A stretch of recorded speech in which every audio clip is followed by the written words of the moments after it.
Lockheed Martin, Howard Moss. Whew! Bailed myself out of that one fast.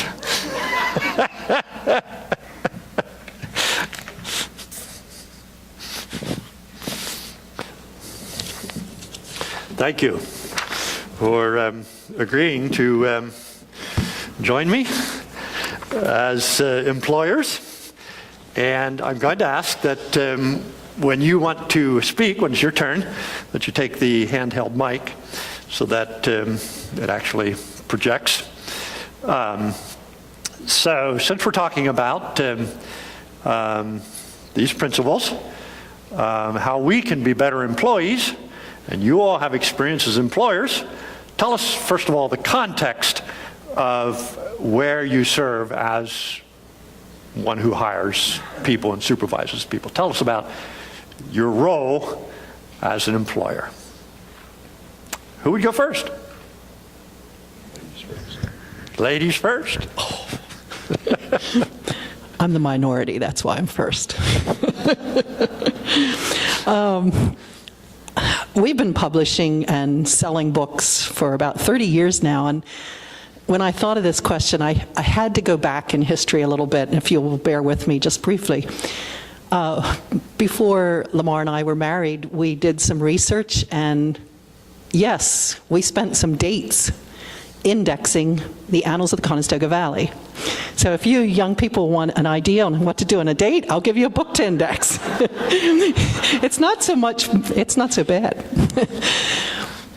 But then the publishing business got serious when a widower walked in the door carrying a box.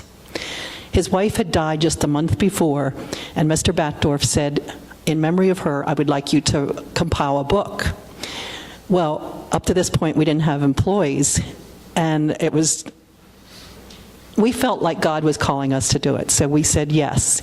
We had done some books on our own, but never for someone else. So we hired Mary Ellen Stolzfus, and she helped to start typing it, and it was a lot of work, but that was the first book that we did. We had wonderful employees, Mary Ellen Stolzfus, Joe Ebert. It was a good way to help us grow our business. It made it easier to be an employer. I'll say more later. Okay, thank you. Well, I'm a employee and an employer. I work for a large corporation, about 120,000 people.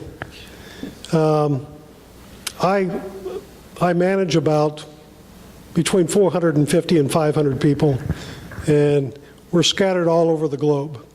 So it's kind of a very virtual organization. We have everything from technicians to engineers to managers in my organization.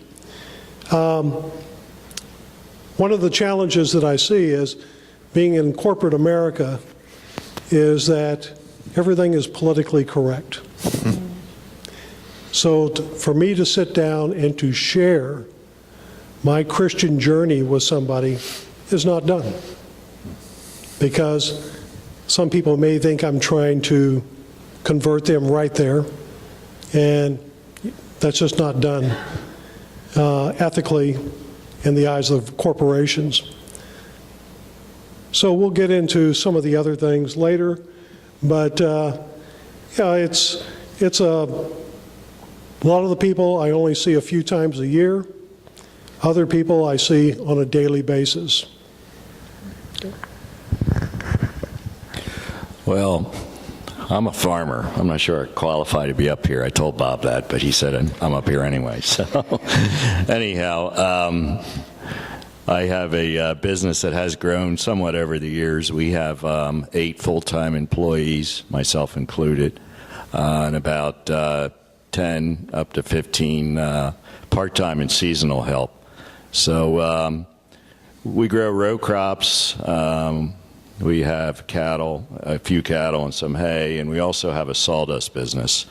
And for those of you that don't know me, I'll explain that a little bit because it's a weird business. I'd be the first to admit. We pick up sawdust at sawmills, furniture places, cabinet manufacturers, and we provide a service to them where we remove the sawdust, and then we sell it to customers, a lot of them being dairy farmers, horse farmers. It's also used for industrial uses. It's used to solidify liquid waste. It can be used for burning. We have environmental companies that come to us and buy it, and if they're cleaning tanks, or there's a tank that leaks and they're digging holes, they'll buy sawdust from us and they'll throw it in the hole to absorb it so they can take it and put it in dumpsters. So anyhow, in a nutshell, that's what we do. Howard touched a little bit on the culture that we live in this world. I would say fairly large percent of my employees probably do not attend church either. So it's something that we might talk about casually, but we don't. We try not to make it a practice, to make it a confrontation at the farm. So these are three of our members who are employers. There's obviously others, but I wanted to represent some diversity and perspective, and so thanks for giving us that bird's eye picture of your context. So the second thing I asked them to be prepared to reflect on is if you can think of a story of an employee who earned your full trust. And before we open it up to them, if you look again at your word of the Lord, one of the things that is indicated there, so don't talk back, don't steal, and show that you can be fully trusted. So we're picking up on that last part. Show that you can be fully trusted. If we want to be witnesses in the work environment. So tell us a story of an employee who earned your full trust. May I use my children? Hey, you'll have to work that out with them, not me. We are very blessed with Liz and Daniel, but I'm going to choose Lori, who's our bookstore manager. She works for us now. I have many stories of trust in the past, but I will say trust grows and is gradual. But I can think of one situation when something came up and I could not finish the quarterly bookstore catalog, which we do every 3 months and send to people all over the United States. And I couldn't finish it, so Lori, the bookstore manager, had to finish it. She did a super job. I no longer do it. Liz and her do it together. And it took a lot of trust for me. It's harder on the employer sometimes, but to release and let it go. But I've learned more being an employer than I would have otherwise. I really appreciate how employees step up, take responsibility.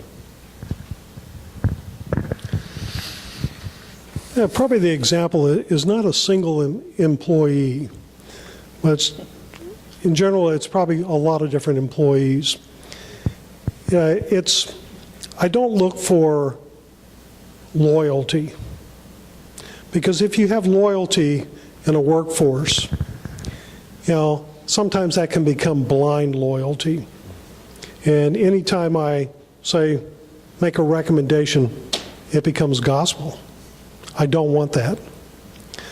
I want individuals to voice, and when it talks about not talking back, I do want them, respectfully, of course, but to share their perspective and their opinion. Because I don't have all the answers.